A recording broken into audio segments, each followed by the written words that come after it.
Of BusinessWeek, Standard & Poor's, and the McGraw-Hill Companies, I'd like to welcome you to the 2008 Media Summit, New York. I'm Keith Fox, president of BusinessWeek, and we're thrilled to host this conference for the 5th year with Digital Hollywood. So if you look around the room, you'll see that this is a world-class gathering of media. I'm looking forward to 2 days of intense discussions and interaction about the current and future states of our industry. I want to extend a special thanks to our keynote speakers, Robert Iger, President and CEO of Walt Disney Company, and Leslie Moonves, Chairman and CEO of CBS, two giants in the business who are successfully navigating the turbulent changes in their industries, which I'm sure we can all relate to. We're privileged to have them with us. Since this summit was held last year, some exciting things have happened at BusinessWeek. I'm proud to be leading a new management team on the business side, and to have been part of a relaunch of the magazine in October. That relaunch, which provided a cleaner, bolder look and improved navigation, was a direct result of what we learned from our readers and what they need in their busy lives. The fact is, the world has changed, and we've changed with it. Consumers have multiple information choices. Technology has created and will continue to create new ways to access that content. And the advertising and business models continue to evolve. But a few things haven't changed. Our values of editorial excellence, objectivity, and global perspective are still core to the BusinessWeek brand, whether in print, web, mobile, video, TV, or whatever the future might bring. Engagement with our readers, viewers, and advertisers is equally essential.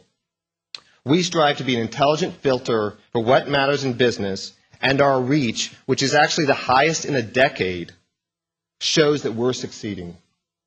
Over the next 2 days, you'll hear panelists from BusinessWeek and the media industry debate topics ranging from the broad, Publishing 2.0, embracing the personalized computer, and the changing face of news, to the specific and tactical, widgets as a platform, legal issues in new media, and virtual worlds and the massively multiplayer games, which is a mouthful. I'm sure you'll find the discussions in the meeting rooms and the hallways to be stimulating and insightful. In just a minute, BusinessWeek Executive Editor John Byrne will have a conversation with Mr. Iger.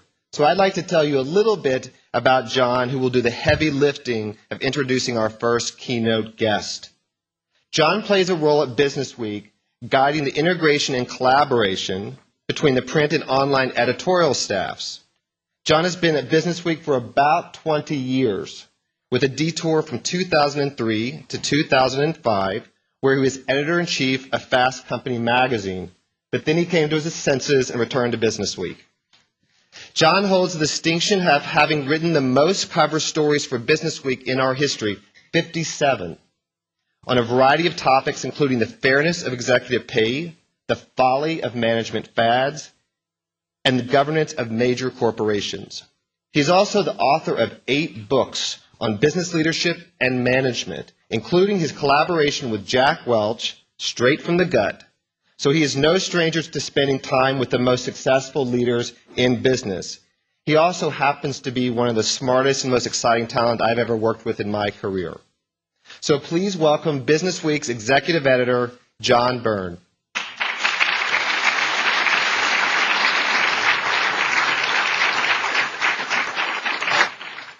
Well, good morning.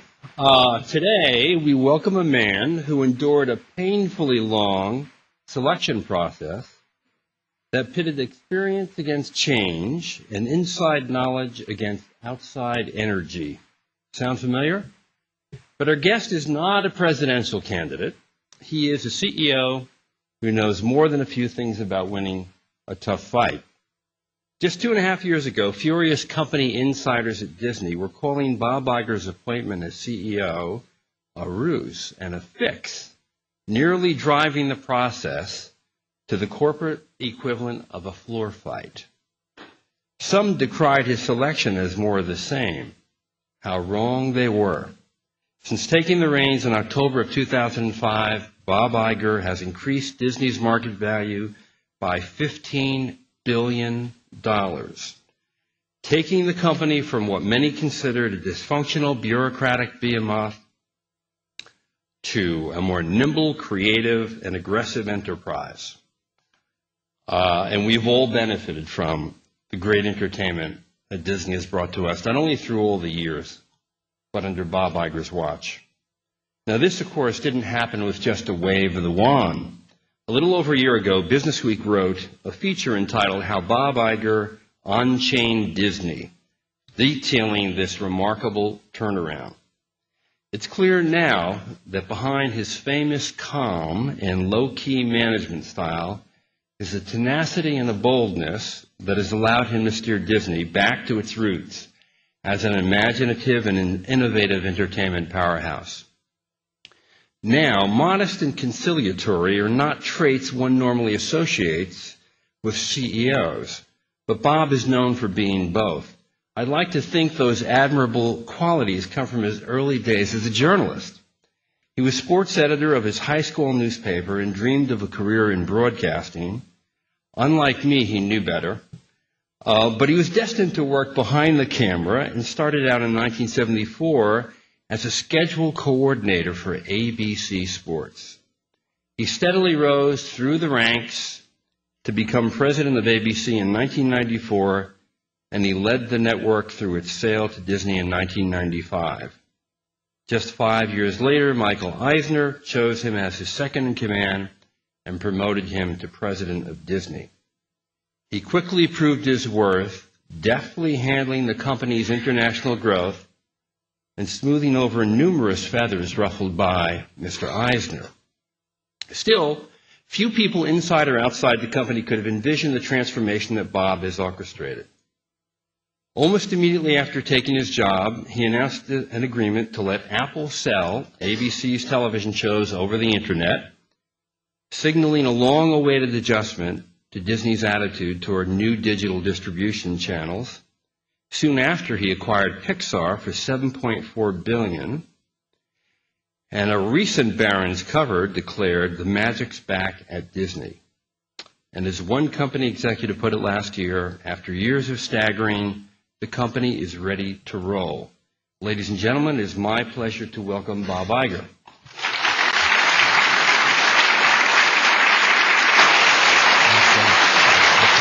Thank you. Okay, Bob, I can't help myself. I've got to ask you the first question. What's it like to have Steve Jobs in your boardroom? Well, just imagine you're CEO of a company like the Walt Disney Company, and you're focused on quality product, reaching the consumer as effectively as possible, bring innovation to a company and to businesses that require innovation.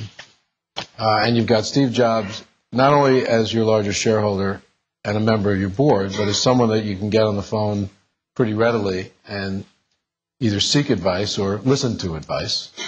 And so I consider myself, and this feeling is shared by other members of the board, but also senior management of the company, extremely fortunate to have Steve associated with Disney. And it's interesting because when you think about these times for companies like this, and I know you mentioned in your very generous introduction, figuring out how to move content or media onto new technology platforms is probably, next to creating high-quality experiences content, is probably the most important thing we can do. And to tap into that kind of expertise, that instinct, is extraordinary. And so we're very fortunate. Bring me in the boardroom if you can, and can you recall an insight that Steve delivered that was particularly helpful to you or the rest of your board members?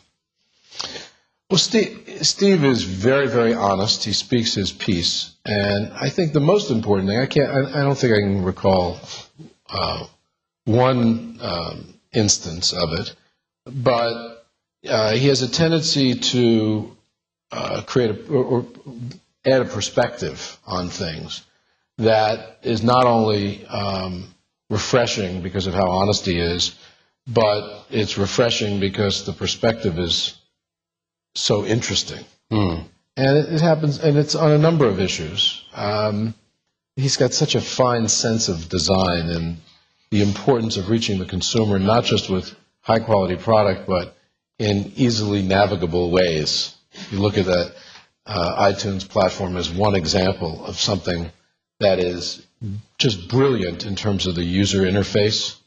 Right. And a lot of what we do, it's not just creating great product, but figuring out a user interface that gives the consumer an ability to consume that product in easy and very positive ways.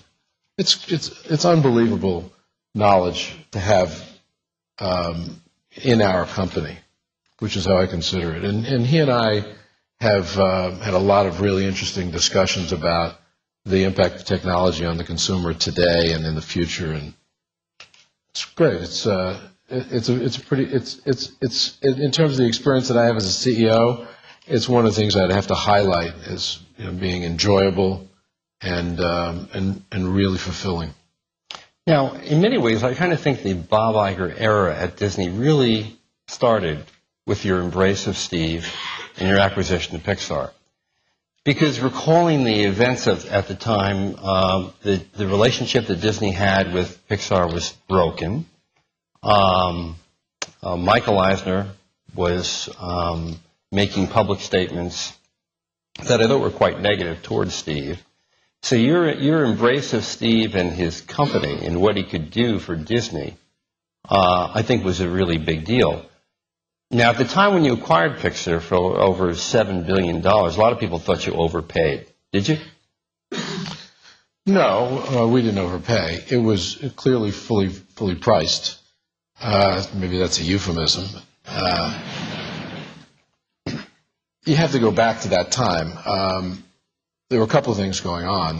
First of all, the relationship with Pixar, which had been very, very successful and created a lot of value for Disney shareholders, and the people at Disney, including Michael, who were responsible for it, deserve a lot of credit for it. I mean, we had a 10-year relationship with Pixar.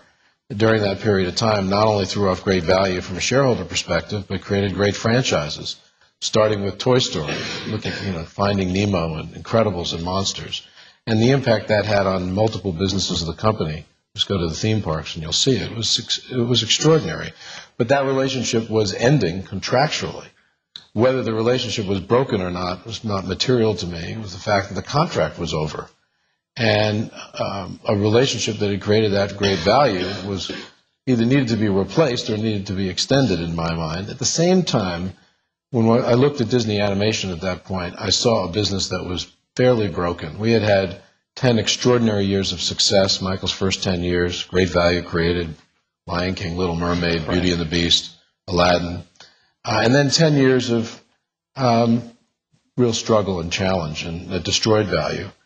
And I thought animation was a core business of the Walt Disney Company. And Walt Disney founded the company based on animation back in the 20s.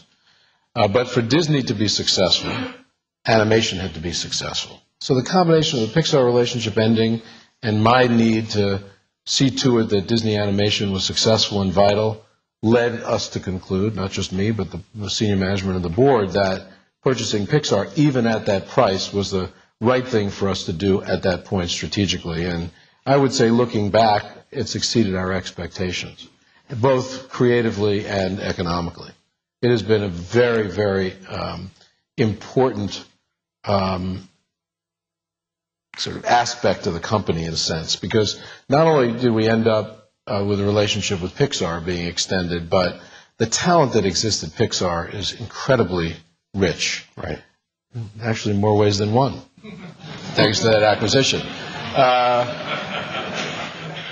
I was lucky. And you even had a conversation with Warren Buffett about this, right? I did talk to Warren about it, but when you think about getting that kind of talent, infusing a company like Disney with that talent, who are we as a company? It's not about who's in the boardroom as much or who's in the CEO role. It's what talent do we have at the company that's going to really create the value. And John Lasseter, would be obviously a primary name that comes to mind, but there was a lot of talent at Pixar, and that talent is working its way into Disney very, very effectively. And as a CEO, I sleep better knowing that talent is at the company. And it shows up when you look at our results, and again, you were generous in some of the statistics that you cited. That all stems from creativity and great talent. Right. Now, since you took over in 2005, Disney image has changed quite dramatically. And many on the street thought the company was overly cautious in the years before you were named CEO. You changed that feeling on the street almost immediately. Why was it so important for Disney to make the bold moves that you made, Pixar among them? Well, they weren't. You don't make decisions like this based on image. You make them based on creating value, and so they were all based on that. But there were a lot of things going on at the time. We talk a lot, sometimes maybe too much, but about brand value and managing a global brand in what is clearly a pretty different environment today, whether it's impact of globalization or technology. And most classic brand managers look at technology almost with a deep-rooted aversion. Technology does a few things. It typically enables competition for brands, and it changes consumer behavior. And if you're a brand manager, you don't really want consumer behavior to change. You want them to continue consuming your brand. And so people take a protectionist view toward technology when they're brand managing.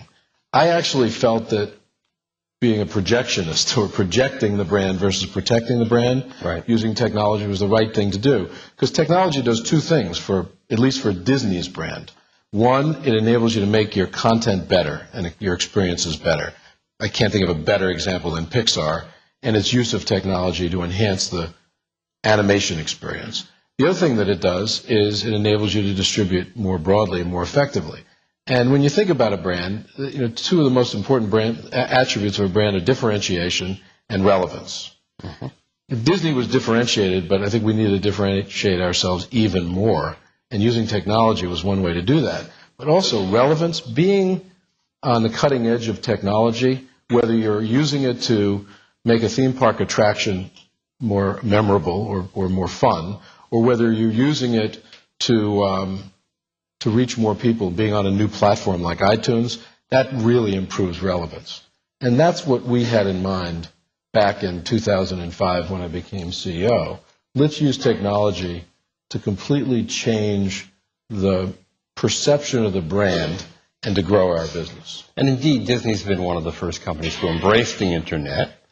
You put TV shows on the iPod. You launched Disney.com.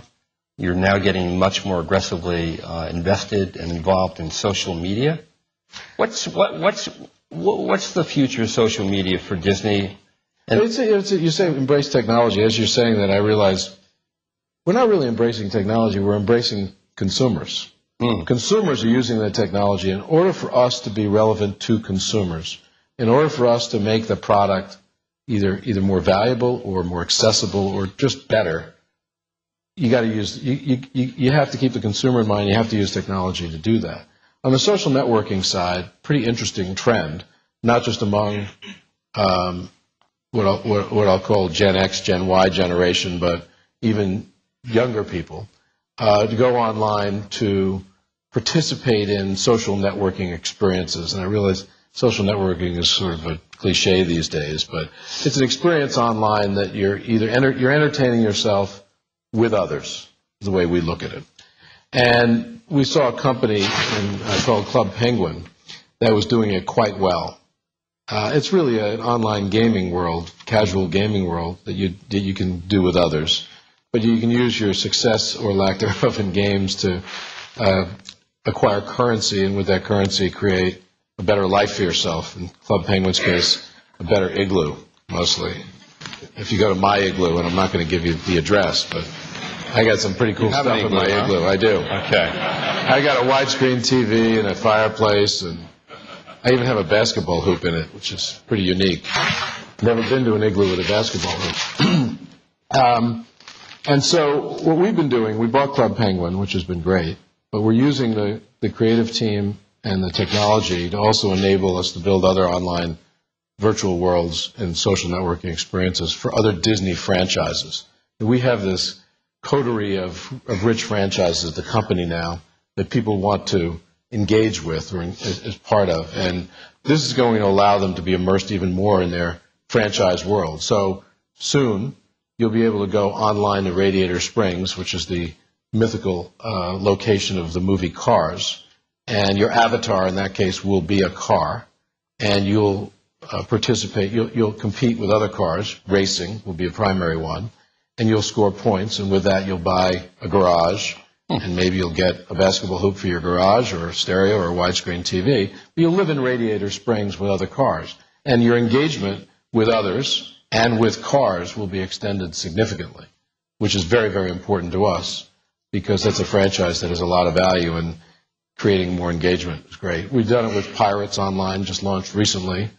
We're going to do it with a new franchise we're developing called Fairies. We're doing it already with Princesses. And you can see that happening with a number of other Disney properties. And again, it's embracing the consumer and using technology to do so. So right now it's a little laboratory of a business for you, right? Did you say recently it was like $1 billion business, which for you is a laboratory? Yeah, it's not really a laboratory at this point. I'm going to generate $1 billion in digital revenue at the company this year, and that does not include what we sell online in terms of theme park packages. And that's up from about $750 million the year prior. It's nice growth, off a low base. Company that's about $35 billion in revenue.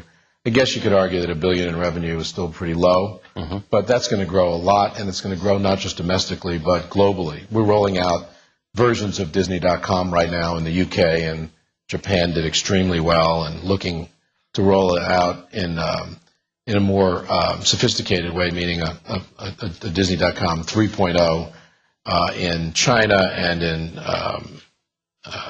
Australia and France and Germany and Italy and you name it. And that's not only going to grow revenue, but it's going to grow the brand and the association with the brand. What kind of growth do you expect 3 years from now? That $1 billion business will be what? Much bigger. Much bigger. I like getting very similar specific. Growth rates historically? I like to get specific. We can't predict where technology is going to take us, but I can guarantee it's going to be a very, very important part of our business, and it will create a fair amount of growth for us. Now, some of that will be cannibalistic of current business, but a lot of it will be incremental. We're simply going to reach more people in more ways, and as people spend more time, thanks to technology, engaging with entertainment on a global basis and more money, that's a great thing for us. And the social media piece of that is rather small, right? Yeah, I think social media for us will continue to grow, but the business that we'll do online or digital, I shouldn't say online, digitally, is going to come in many different ways. Both revenue-wise, there'll be subscription services, there'll be direct sale, video on demand, micropayments, I'm sure, will exist in some form. Advertising, we've spent a lot of time developing ways that we can enable advertisers to reach people with our product on new platforms. Pretty effective. ESPN's doing a great job of that. ABC.com, another great example of that. What the Club Penguin acquisition and playing in that world has taught you what about social media and its promise? Well, first thing it's taught us is that you can't think of social media just as a Gen X or a Gen Y phenomenon. It's not just about the 20-year-old or the 25-year-old or the 18-year-old going on Facebook or MySpace or all the different new social media sites. It's about kids. Kids are using their computers and broadband-enabled computers for entertainment much more than the generations before them. And we've paid heed as a company. We actually believe that the broadband-enabled computer will become a primary source of entertainment for kids in the years ahead. I see it a lot in my home. Now, I don't think my home is necessarily typical. Both my kids have MacBook Pros and get commercial for Apple. Wireless and fairly high speed, and that's pretty unique. But the computer is very, very interesting for kids today, and they get adept at it very quickly, and they go online to be entertained, and it's just as important to them as a TV set. Now, are you a member of Facebook or LinkedIn or? I have a Facebook page, but I have 2 friends.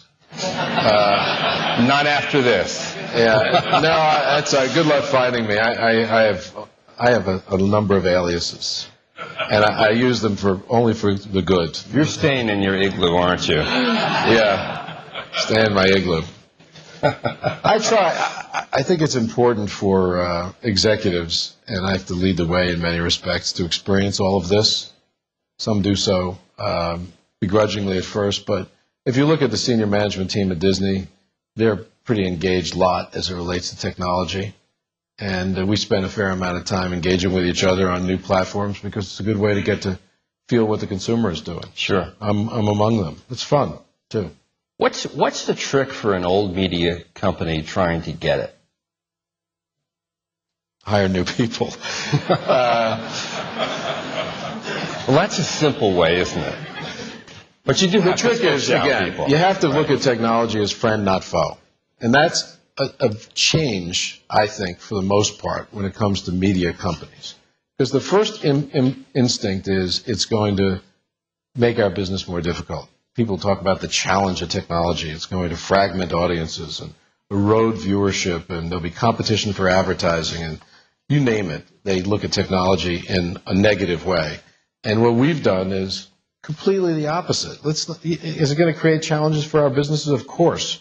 There are always going to be challenges for our businesses, but let's look at it the other way. We're going to make great product, whether it's ESPN or ABC or Disney, and we're going to use technology to make the product even better and to reach more people with it. It's that simple. And that's going to make our business better, and it's going to enrich our shareholders. And to some extent, that's what's been going on. At the same time, it's going to change the perception of the company, Right. which I think in the end creates some shareholder value too, even though that's not the primary goal. What technology also does is it creates convergence. You have competitors who weren't thought of as competitors before. It makes cost of entry lower, makes people come out of nowhere with disruptive ideas and other technology.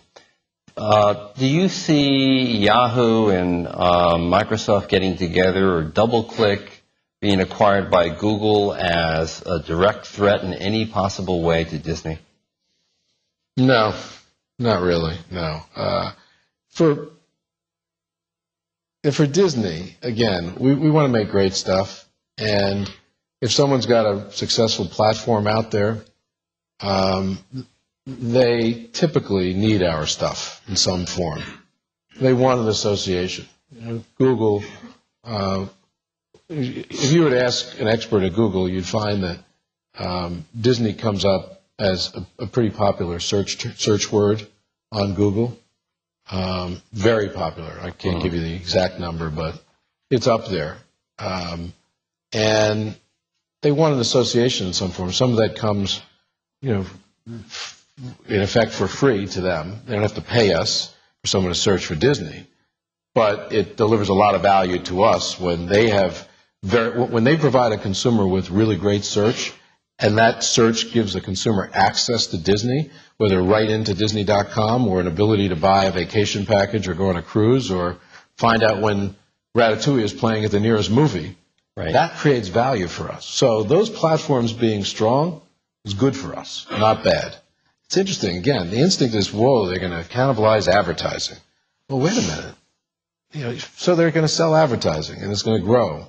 We're not going to stand in the way of that. Let's look at it a different way. If Google is successful, more and more people use it. We'll go back to the user interface. The user interface is great. Just go to Google, type in DIS. You're going to get an array of search results that are going to create value for us. That's phenomenal. So we actually look at ways, how can we enable that process?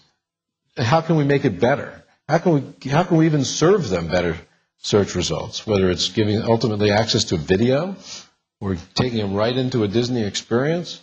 I would imagine in the last 6 months, searching for Hannah Montana would have been something that happened fairly often on Google. So how can we figure out a way to, again, take advantage of that? Right. Now, if you were Ballmer, would you be buying Yahoo right now? I'm not Steve Ballmer, so I don't know. He could probably afford to do it himself. I don't know. All right, We watch those things from afar. I think it's interesting to us, but that doesn't change what we're doing. Well, let's Google another word in the search engine. Let's Google Blu-ray. You know, you've been an early backer of that technology. It recently won the format war for HD DVD. Is Blu-ray really the answer to jumpstart? Well, Blu-ray is exciting. We're among the world's most successful purveyors of DVDs. If you have kids, you got to own one of those things so they can watch one of our movies a few thousand times. And the nice thing is they don't really wear out. You know, you can watch them whether it's the first time or the 1,000th time. The quality is going to be the same. What Blu-ray does is it takes that quality one step, multiple steps higher, but people haven't really begun to appreciate it yet. Partially because the installed base is relatively small, but they don't know yet what the true features of that technology will be. We do. One, you're getting a picture that's breathtaking. You watch, well, this week, No Country for Old Men is out on Blu-ray. It was a scary movie to begin with. I don't know whether you really want to watch it on Blu-ray. I don't. Ratatouille is a better example, maybe, because you don't get the anxiety you do when you watch No Country for Old Men. It's a great experience. The picture quality is sensational, and that will be good for our business. But what people haven't seen yet is the interactive capabilities of that platform. And that will add another dimension to what I'll call the movie watching experience in the home. We're actually quite excited by that. It was important for us to get that format war resolved because the only way it was going to penetrate the marketplace, which is a difficult marketplace to penetrate, was if there was one format and not multiple formats. We still have our work cut out for us in terms of marketing those features. And for instance, I don't think enough people understand that a Blu-ray player will play the old or standard def DVD. You don't have to replace your whole library. We'd like you to, but you don't have to. Blu-ray is another example of technology basically being a friend. Better experience for consumers, ultimately be better for our business. What we have to do is make great stuff that can be published on Blu-ray. Is there a way to tangibly say what that definitive decision in the marketplace does for Disney? I mean, I know where you're getting. You want me to quantify it? Yes, exactly.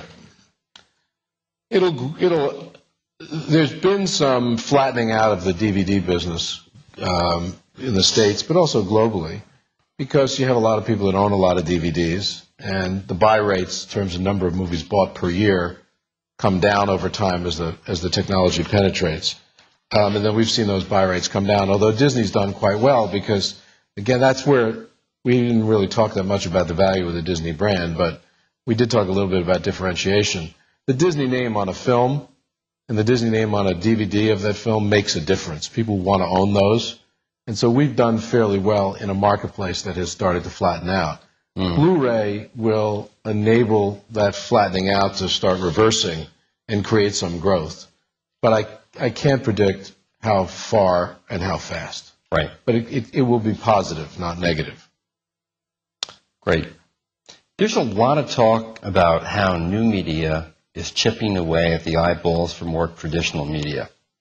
Yet the Disney Channel, which is now 25 years old, I guess, has created two of Disney's most successful new franchises, High School Musical, which I saw a recent version in a high school gym, which was actually quite good, and Hannah Montana, right? So what does it say about so-called old media's ability to still create breakthrough shows? Well, the old media that you speak of, television, is still a very powerful medium, and we denigrate it by calling it old, which is kind of unfair, because when you watch a high-def version of High School Musical on a big flat panel TV that you've just bought for much less than you ever thought you'd have to pay for it at a Walmart, that's not an old media experience. That's a new media experience. So you look at TV as old media. Well, that's not old media. That's new media. My 5-year-old son doesn't look at it as old media, new media. Actually, that's media to him. But we think that what I'll call more mature platforms still can generate a lot of value. It includes the big screen movie experience in a theater. And that value actually grows because of new media. Because what we do is you introduce it to the world on a more traditional platform. And then you use what I'll call new, or what you're calling new media, to reach more people and create more dimension to it. So the things you can do now, High School Musical and Hannah Montana on new media, including watching episodes. I don't think I have any downloaded on my iPhone. I don't think we'll look at them today, but you want to watch an episode of it on here. Now, I know it's not as good an experience as watching it on a 50-inch flat panel TV, but Right. to kids, it enables engagement more places more often. That's a good thing. Original content from the internet. What would constitute a success for Disney in that space? Well, we are investing to create original content for new platforms, including the internet, under multiple umbrellas, brand umbrellas, ABC and Disney and ESPN. I think what would constitute a success is something that has marketplace value, meaning enough consumption to create not just profitability, but the ability to exploit on multiple platforms in multiple territories. When we look at things that we create these days, you can't create a checklist when you in the creative process and say, well, this could be global, this could reach boys, this could reach girls. You have to create what you really believe are the right things creatively. But when you have something that you feel is a success creatively, I think it's really, really important to sort of enable more reach for that product. And so when we create for original content for the internet, the goal is to create good stuff, but ultimately the goal is to be able to sort of export that stuff to different platforms, not just the internet, for the company. Now, we're not suggesting that everything we make in short form for the internet is going to become a theme park attraction, but as a company, we have the ability to leverage success in more ways than most of our competitors, and the goal is to do just that. Let's talk a little bit about the Disney brand, its value, its vulnerabilities. Because when I think of Disney, I think of the quintessential American brand, and I put it up here with Coca-Cola and McDonald's. And you think about only anti-Americanism feeling out there in the world today. How has it affected the brand, and how do you fight that? Well, I think it's nice of you to list us with Coca-Cola and McDonald's as a true global brand, which we believe we are, but that's pretty good space to be in. We have not felt any backlash whatsoever in terms of anti-American feelings, and that says a lot about Disney. And I think what it really says is that our stories and our characters tend to have universal appeal, and that people view them in positive ways in general. But one of the things that we're also focused on as a company is technology is now breaking down walls between countries and cultures. And we're finding we get unprecedented access to markets today, access that we never expected we'd have before, thanks to technology. There's a misperception, though, that dynamic is creating a one-world culture, or that the world's culture is more homogenous, the kind of a world is flat culturally approach. We don't think that's true. Just because you have that access doesn't mean that one culture works for the world. You go to different markets, there's huge pride in local culture and a desire to own local culture and control it. And it's not just the ideology of a government, it's the ideology of a people and a culture. And we feel in order for us to succeed globally, we have to respect that. And what that means is instead of us just exporting the product that we make here, and creating distribution centers around the world, we believe in order for us to be vital globally, we have to actually create in markets for those markets. And so instead of creating distribution centers, we're creating creative centers. So you go to Disney in Shanghai, Moscow, Mumbai, Buenos Aires, Mexico City, London, Paris, I can name a number of them. We don't view them as distribution centers, they're creative centers. And what's going on in these offices of Disney is creativity aimed at distribution locally.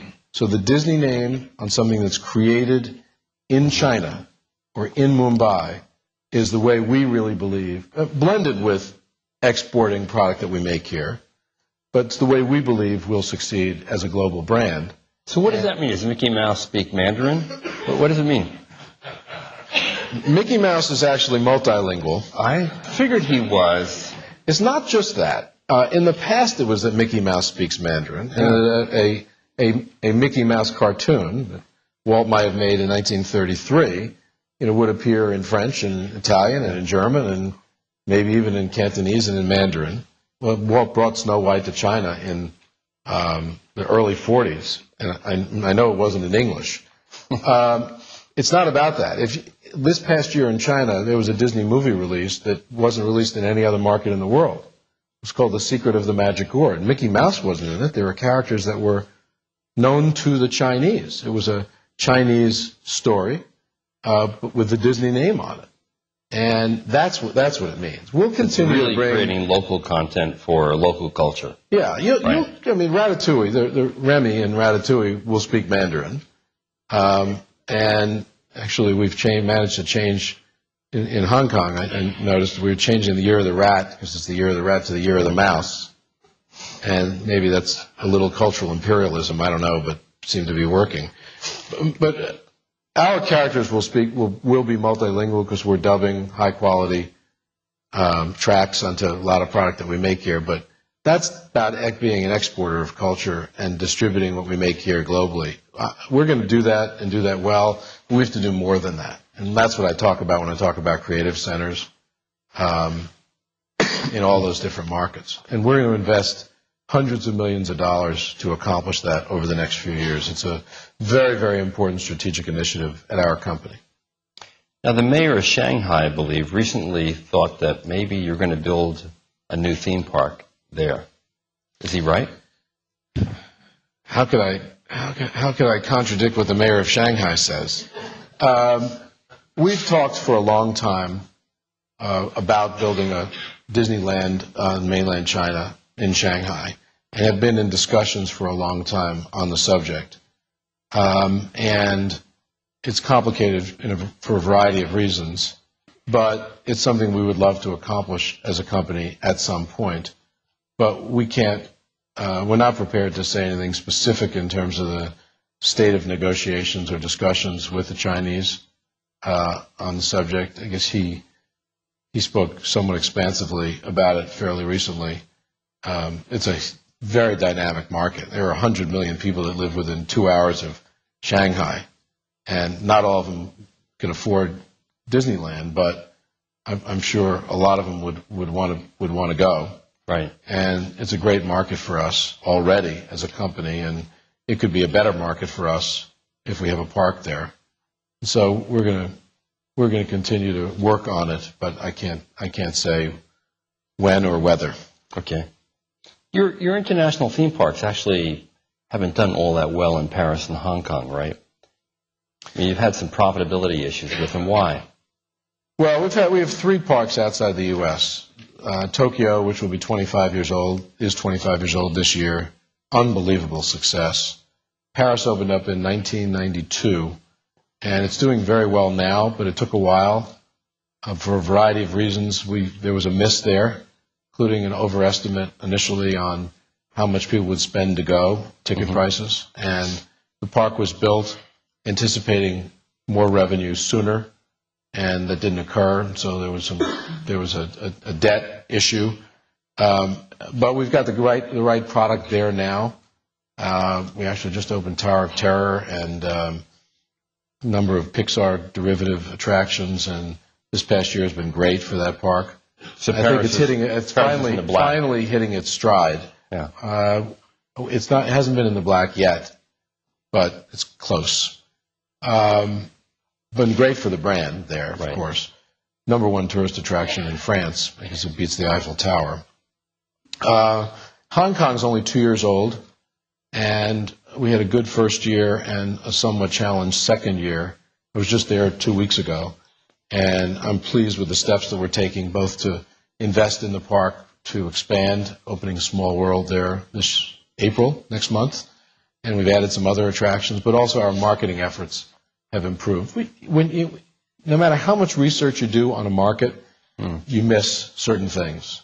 It's one of the things we've learned, that you can't understand everything you need to understand before you open a park, which is difficult because these are expensive propositions.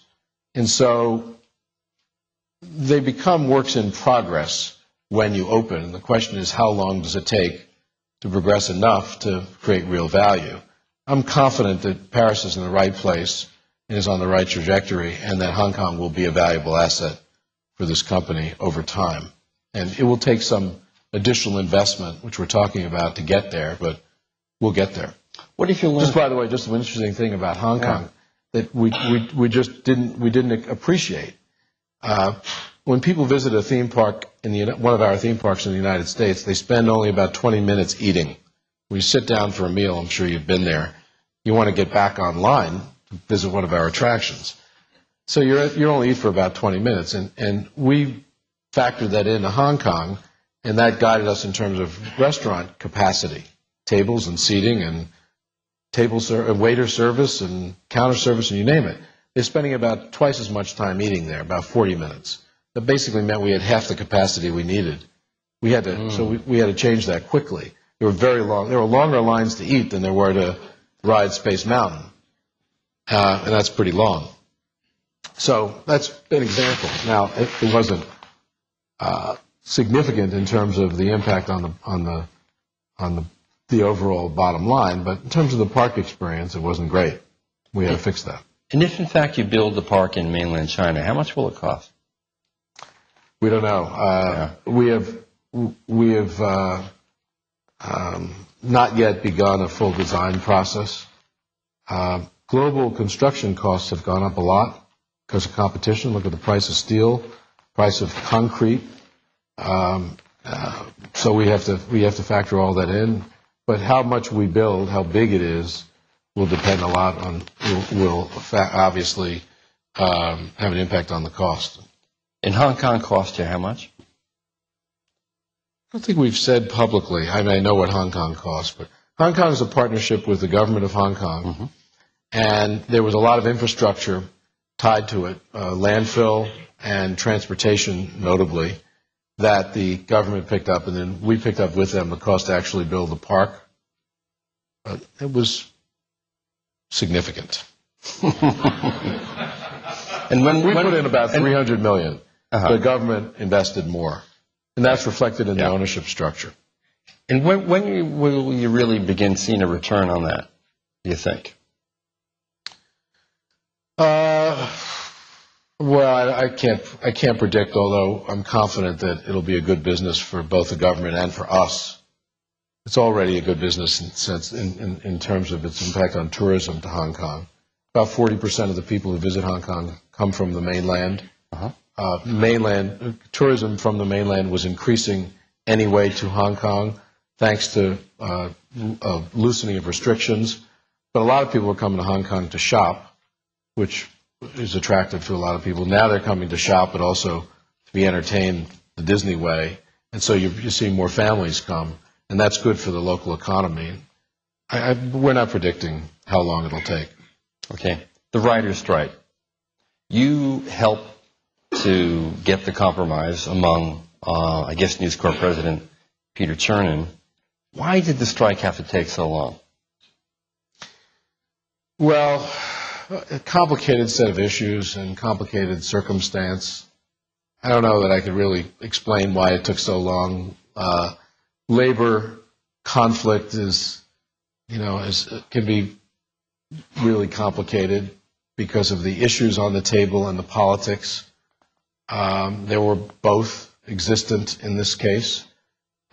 Issues related to new media, very complicated because they were new and I think somewhat misunderstood. Politics as well. It was too bad because I don't think it was good for the industry. I know that it wasn't good for Southern California. It cost the local economy billions of dollars. And we also had a process that was probably unnecessarily complicated, that wasn't quite right for the times, meaning the approach in terms of settling a labor dispute was more traditional in nature, and these times called for a different approach, which resulted in Peter and I stepping in and trying to create a solution. we feel fortunate to have been able to do, and I think it's good for our business, both Disney, and good for the overall business. What does it mean for the coming talks with the Screen Actors Guild?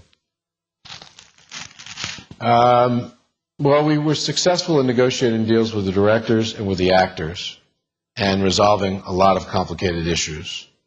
And I would hope that the actors would see fit to not only accept terms that were similar to the terms that we reached with the writers and the directors, but see fit to resolve these issues without a labor dispute. I don't think it's good for the people of the business. And when I talk about the people, I'm not just talking about the directors and the actors and the writers, but all the people that thrive on these businesses. You know, the little person in this case is not just a guild covered or a guild member. There are a lot of people associated with these businesses, and the strike had a really negative impact on all of them. Right. Mobile entertainment. Okay, Disney has tried twice to create its own branded phones under ESPN and Disney brands without much success. What's the future there for you? The future is good because mobile entertainment is real, meaning people are using mobile devices to be entertained in a variety of ways, casual games, primary way.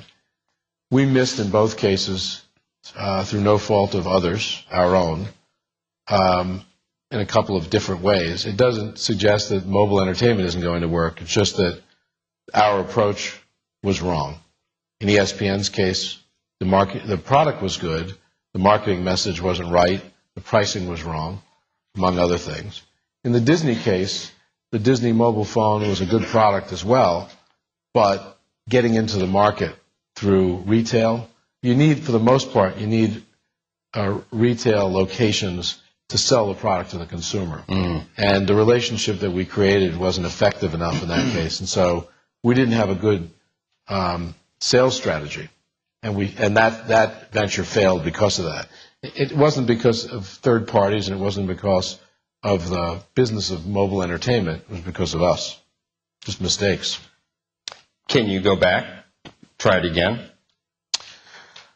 Well, what we've done in ESPN's case quite effectively is we've created a licensing relationship with third parties, and that's been successful.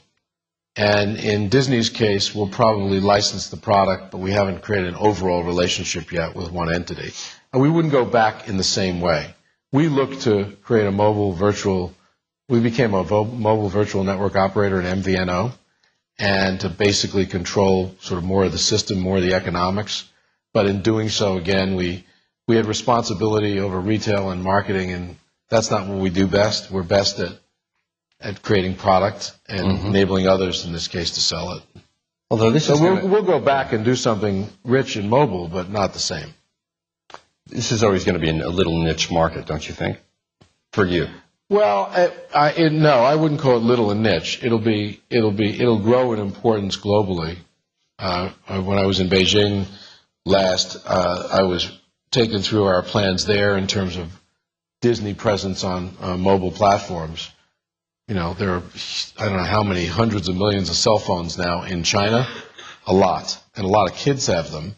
And Disney being on that platform will be really important. That's not niche. Well, how are sales of Disney-branded content on the iPod, for example? Good. A number? In about a year and a half, we've sold over 4 million movies. Now, that pales in comparison to the number of DVDs we've sold.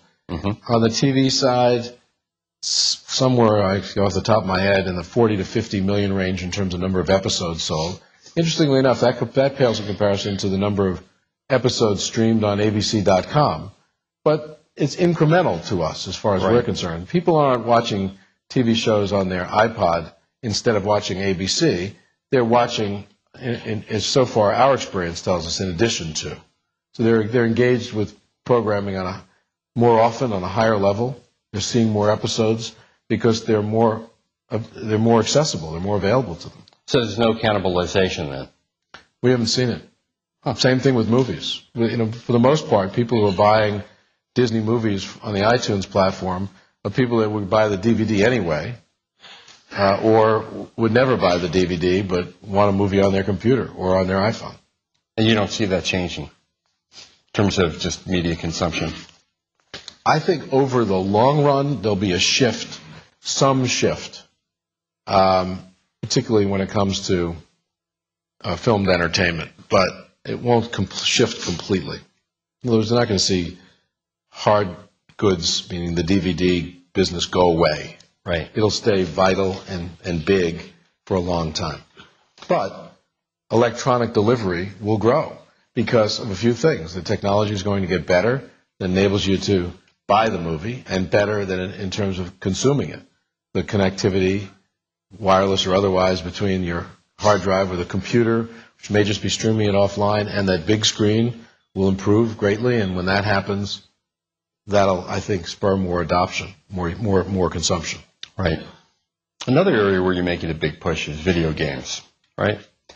So is Disney likely to get into the consolidation game that recently saw Activision acquired by Vivendi and Electronic Arts make a bid for Take-Two? Are you going to get in there? We're self-publishing now most of our games, and most of them are Disney branded. We bought a number of developers, not publishers, because we needed the talent to create the games at a quality level that would ensure success. And we'll probably continue to look opportunistically at buying development talent. We kick the tires on a variety of different acquisitions in that space and in other spaces. And, we may continue to do so, but we don't feel a need to buy a publisher in order to succeed in that space. Now, a lot of the big games are violent, and Disney is not necessarily known for violence. So does that constrict your ability to really make that a big and important business for you? No. There are more young people. Interesting, over the last couple of years, the broadening of the video game demographic, meaning the console-based video game, has been pretty interesting to us. There are more young people now, thanks to platforms like the Wii and the Nintendo DS platform, and there are more girls playing. Mm-hmm. And for Disney, that's great. So it's a space that we think we can succeed in without changing our values or the brand attributes. We don't have to get edgy. We don't have to get violent. That's true, by the way, for Disney across the world, no matter what platform we're on. We don't. In order for us to be relevant, we have to be good. We have to be accessible. We don't have to be edgy, right? At all. Now, occasionally, I think it helps to not take ourselves too seriously, to poke fun at ourselves a little bit. The movie Enchanted is a good example of that, but it's not edgy, right? Can we expect Disney to make another big acquisition? I mean, would you think about AOL, for example? No.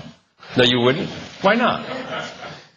We don't want to comment on specific acquisitions, even though I just did. It's just not something that we're looking at. We're lucky as a company that we've got assets that enable us to continue to grow globally, and we don't feel a compelling need to buy something to be successful. However, we have a very strong balance sheet, and our free cash flow these past few years has been really strong and should continue to be strong. And we'll have the wherewithal to buy if we feel that it can generate really strong shareholder value or strategic value or both. I mean, that's our primary criteria. But there isn't a necessity to do that. We're going to look to grow and to return capital to shareholders in a variety of ways. And if acquiring something enables that, we'll do that. And we will have the wherewithal to do that by maintaining a strong balance sheet. So just looking at your portfolio or property, I mean, is there a likely place where an acquisition makes more sense than another? Sure there is. Now, if we were in a television legal drama, I'd say something like you're leading the witness. Or No, huh? You're not going to go there. You're just not going to go there. You're in that igloo and you're going to stay there. No need to go there. Although I thought, the remarks earlier, someone said this was going to be an intense session or an intense set of discussions. I think, oh, brother, intense. Why am I sitting down for that? It's starting to get intense here. No, we don't. Again, I think this audience can appreciate that when you're in these positions, projecting where we might go, what we might do, what space we might buy in or sell in, isn't necessarily a healthy thing to do. Certainly not going to improve value. Right. And that includes I know I was impertinent in saying we weren't interested in AOL, but I think if I were to poll this audience, they would have come to the same conclusion. Disney's not going to buy AOL. You've worked for 3 incredible characters in your life. Mickey Mouse? No. Tom Murphy, the longtime chairman and CEO of Cap Cities, who I had the pleasure of working for early in my career. Roone Arledge, and Michael Eisner. Mm-hmm. Tell us what you learned from the 3 of them. That's nice of you to say that. What a great experience for someone. I've worked for 3 of the more talented, more respected people in the business. I worked at ABC Sports for 13 years, 10 for Roone, who taught me the value of perfectionism. I mean, he was a perfectionist, and he drove us to new heights. I guess maybe there's no such thing as a new height. You're either perfect or you're not, but he was amazing in that regard. He also was a true innovator, and he taught me the real value of innovation, which is not doing things the same way every time. Let's find a different way to do it, and different isn't. It's supposed to be good, but different is important and valuable and great. He would say, he'd send us out on a mission. I worked on 6 Olympic Games and wide world of sports, and he would send us out on a mission, and he'd say, be great.